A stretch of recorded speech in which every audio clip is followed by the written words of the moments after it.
sincérité des frères et des sœurs. T'as des gens, ils font semblant. La communauté afro, pour eux, c'est un marchepied pour se donner de l'importance, mais ils en ont rien à faire. Ouais, ça c'est vrai. Il y en a, ils font semblant, mais quand t'es dans les coulisses, t'es dégoûté du nombre de frères et de sœurs qui font semblant. Eux, en fait, ce qu'ils veulent, c'est juste exister. C'est pas le bien-être des frères et des sœurs qui sont derrière, qui sont dans l'anonymat, pour les aider. C'est pas ça leur objectif. Leur objectif, c'est eux, leur poche. Blaf, bonjour, Africains, Africaines, Afrodescendants, Afrodescendantes, je vous salue. Aujourd'hui, c'est une mise en garde. Oui, c'est une mise en garde. Alors, je vous ai déjà, pour ceux qui ont l'habitude d'écouter ces audios, ces vidéos, vous avez maintenant une bonne connaissance de ce qui se passe au sein du monde noir. Maintenant, pour ceux qui prennent ces audios en cours, je mets en lumière dans toutes ces vidéos un type d'afrodescendant, une catégorie d'afrodescendants que l'on retrouve dans tout le monde noir. Donc, que vous soyez Camerounais, Guadeloupéen, Ivoirien, Martiniquais, Guyanais, Tchadien, etc., etc., etc., peu importe le pays d'où vous venez, vous avez cette catégorie de personnes au sein de votre communauté, une communauté qui peut se trouver en Europe, en France notamment, mais aussi dans vos pays d'origine, peu importe la société d'où vous venez, vous avez cette catégorie d'afrodescendants, de noirs, qui n'en ont rien à foutre de l'africanité, la négritude, de votre pays, de vous, de moi, ils n'en ont rien à foutre, mais ils prétendent. Je dois vous mettre en garde. Ces personnes que vous voyez, alors en fait, quand je dis que vous voyez, c'est un peu... Ils sont très difficiles à observer. Très, très difficiles. Vous savez pourquoi? C'est parce que quand vous voyez des gens qui aiment votre musique, qui aiment les plats de chez vous, la cuisine, s'habillent comme vous, parlent vos langues. Donc c'est très compliqué de les observer. Au sein des autres diasporas, par exemple, si vous êtes, je dis n'importe quoi, vous êtes ivoirien par exemple, et vous voyez des Martiniquais, je suis Martiniquais. Vous voyez des Martiniquais, par exemple.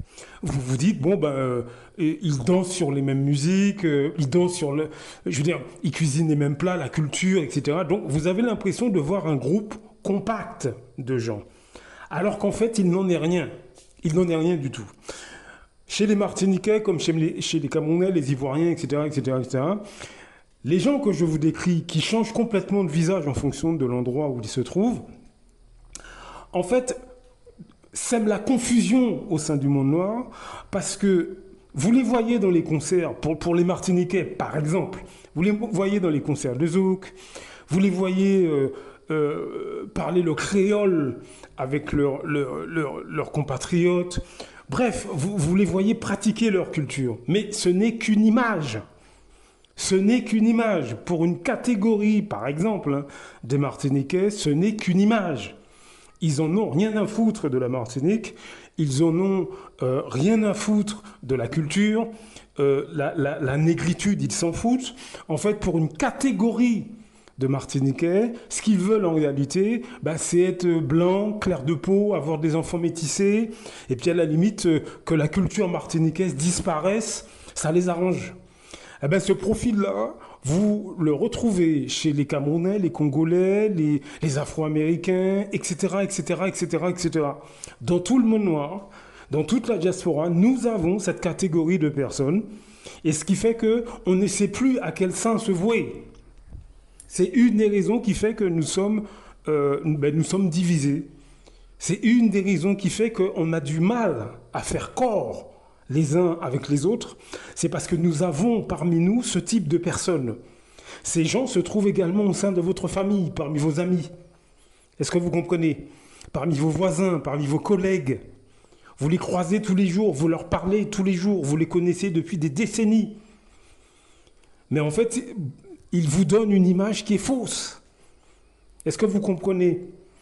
Ce qui fait que chacun dans notre diaspora, dans nos groupes, finalement, on est divisé déjà. Vous êtes divisé déjà avec vos compatriotes directs, mais aussi avec vos compatriotes indirects. Est-ce que vous comprenez? Vous avez, par exemple, il y a quelques années, j'habitais encore en France à l'époque, il y a plusieurs années de ça, et il y avait des organisations qui ils faisaient des journées sur la lutte soi-disant pour les Noirs, etc., etc.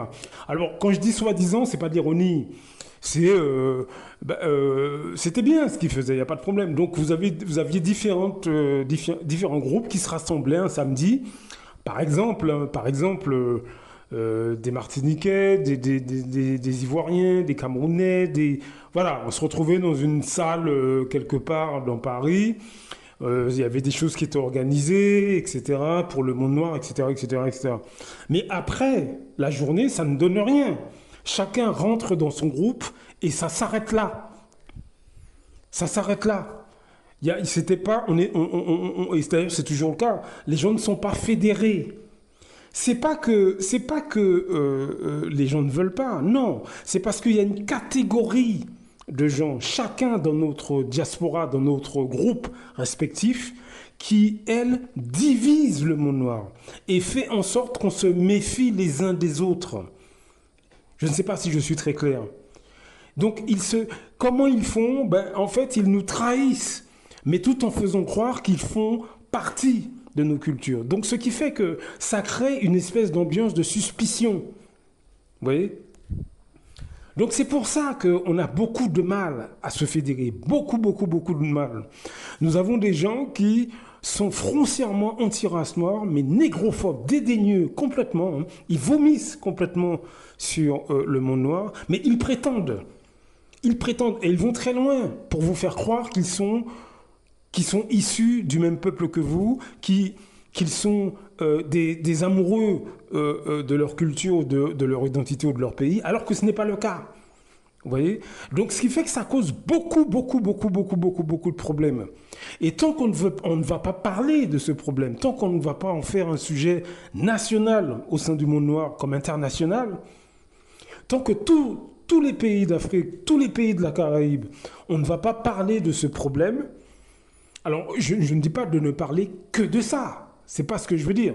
Mais c'est un sujet important qui est lié à notre psychologie. Parce que, vous l'avez compris, hein, ça vient effectivement de l'esclavage, de la colonisation, etc., etc., etc. Mais il n'empêche qu'au jour d'aujourd'hui, en 2024, c'est toujours d'actualité. On doit en parler parce que si on n'arrive pas à se fédérer, on n'arrivera pas à progresser. Est-ce que vous comprenez? On n'arrivera pas. Les grands leaders africains qui se sont fait tuer, c'était à cause de qui, d'après vous? Des proches collaborateurs, à chaque fois. À chaque fois, ce sont des proches collaborateurs. Ça veut dire que ce problème nous suit depuis des années. Dès le début de la colonisation, nous avons eu ce genre d'individus parmi nous. Et ensuite, c'est devenu industrialisé. Ces pratiques se sont industrialisées parce que les Occidentaux, eux, ont industrialisé le processus. Ils ont systématiquement recruté et mis à des postes importants les Noirs que je vous décris dans cet audio. C'est pour ça qu'on a beaucoup de mal. Ils sont politiciens à la tête de nos pays ou de nos États. Ils sont journalistes, ils sont artistes. Ils sont dans tout un tas de sphères importantes et ils servent les intérêts des autres. Mais il ne faut pas oublier qu'ils sont sur toute l'échelle sociale. Ils pullulent au sein des masses populaires. Ils sont cachés en masse au sein de nos familles, parmi nos amis. Je ne dis pas que toute votre famille et tous vos amis sont comme ça. Non. Je dis simplement qu'il y en a forcément un certain nombre. Il y a ceux que vous avez déjà repérés et il y a ceux que vous n'avez pas encore repérés. Ce sont ceux-là les plus dangereux. Parce qu'à la limite, ceux que vous avez repérés, vous y faites instinctivement attention. Mais ceux que vous n'avez pas repérés parmi votre famille, au sein de votre famille, parmi vos amis, ce sont eux qui vous sabotent. Dans la famille et parmi les amis, ils ne vont pas montrer leur vrai visage, ils vont vous attaquer par la jalousie, la calomnie, la méchanceté. Lorsque vous allez essayer de progresser dans quelque chose, vous passez un concours, vous changez de boulot, vous vous mariez, vous achetez une nouvelle voiture, vous voulez acheter un terrain, commencer une entreprise, à ce moment-là, leur visage négrophobe, dédaigneux, ressort. Et ils utilisent donc la jalousie, la calomnie, la méchanceté. Ils vont commencer à monter la famille contre vous, par exemple. S'ils sont au sein de vos amis, c'est pareil, de manière à vous casser.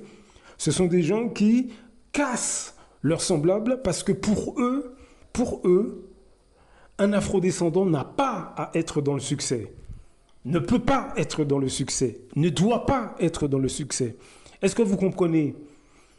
Voilà le type de personnes que je vous décris. Ils sont sur toute l'échelle sociale. L'extrême que vous pouvez observer, ce sont les politiciens de nos pays, Afrique, Caraïbes, etc. Regardez l'état de nos pays. Pourtant, ce sont des Noirs comme nous-mêmes qui sont à la tête de nos pays ou de nos États. Est-ce que vous comprenez? Ça, ce sont les extrêmes. Regardez tous ces Noirs qu'il y a dans le monde des médias, musique, acteurs, etc. Est-ce que vous trouvez que ces gens se battent justement pour leurs semblables? Non, pour les trois quarts, non. Ils collaborent avec le système. Que ce soit en France ou ailleurs, hein. Ils collaborent. Est-ce que vous comprenez? Eh bien, c'est ce type de personnes que je vous décris dans tous ces audios. Je vous donne leurs caractéristiques. Observez-les sans faire d'histoire, pas de violence, non. Dans un premier temps, observez-les et dites-vous bien que c'est un traumatisme. Ce sont des gens malades, des troubles du comportement. C'est du mépris de soi. Donc, ils méprisent leurs semblables. Le truc, c'est qu'ils changent d'attitude et de visage. Donc, vous avez du mal à vous rendre compte de la situation. Une façon de les observer, c'est de regarder tous ceux qui se blanchissent la peau. Toutes ces femmes qui sont incapables de garder leurs cheveux naturels. Tous ces hommes noirs qui veulent constamment coucher avec les femmes des autres communautés. Ou encore tous ces hommes noirs qui regardent leurs semblables comme des ennemis quand vous êtes dans la rue. Vous voyez des hommes noirs qui se regardent entre eux, des hommes noirs qui ne se connaissent pas et qui se regardent comme des ennemis. Des femmes noires, pareilles, entre elles ou vis-à-vis des hommes noirs, c'est la même chose. Ce sont ces gens qui sont devant vous. Ce sont ces gens. Dites-vous bien que vous avez ce type de personnes également au sein de votre famille. Mais devant vous, cette personne ne peut pas vous regarder comme un ennemi puisqu'elle fait partie de la famille, de votre famille. Mais par contre, quand vous réussissez quelque chose, à ce moment-là, elle vous calomnie, elle vous méprise, elle vous descend. C'est le même type de personnes sur toute l'échelle sociale. Donc ouvrez les yeux, enquêtez sur ce sujet et nous devons faire passer le mot à ceux qui ne se rendent pas compte que nous avons une maladie mentale qui est disséminée au sein de nos communautés et dans nos sociétés, quels que soient nos pays, et on doit traiter ce problème avec des techniques modernes, des techniques thérapeutiques traditionnelles, ça peut être ça aussi, mais il faut qu'on se penche sur ce problème. C'est pour ça que je fais ces audios et ces vidéos. Est-ce que vous comprenez? On doit parler déjà dans un premier temps, observer et parler de ce problème. Parlez-en à vos proches. Commencez par ceux qui sont déjà intéressés par ce sujet. Et ensuite, grossissez le cercle. Nous avons une maladie mentale qui ravage une catégorie d'entre nous et on ne doit pas laisser ce problème aux jeunes générations. Regardez le test de la poupée noire ou de la poupée blanche. Ça a été fait aussi en France et le résultat est le même. Est-ce que vous comprenez? C'est pas que aux États-Unis, c'est pas que au Canada, c'est pas que en Martinique, c'est pas que... Non, tout le monde noir, partout, est contaminé par ce type de personnes. On doit réagir, mes amis, par l'observation. Blaf! À très bientôt. Beaucoup d'Africains se lèvent contre des autres Africains. C'est généralement à travers la corruption. L'Europe, l'Occident le sait. La meilleure façon de faire tomber un Africain qui se lève pour les intérêts des Africains, il faut aller corrompre ses amis ou ses compatriotes. C'est comme ça, c'est toujours à cause de l'argent. Celui qui a fait tomber son car, elle a fait beaucoup. C'est parce qu'il voulait être son car à la place de son car.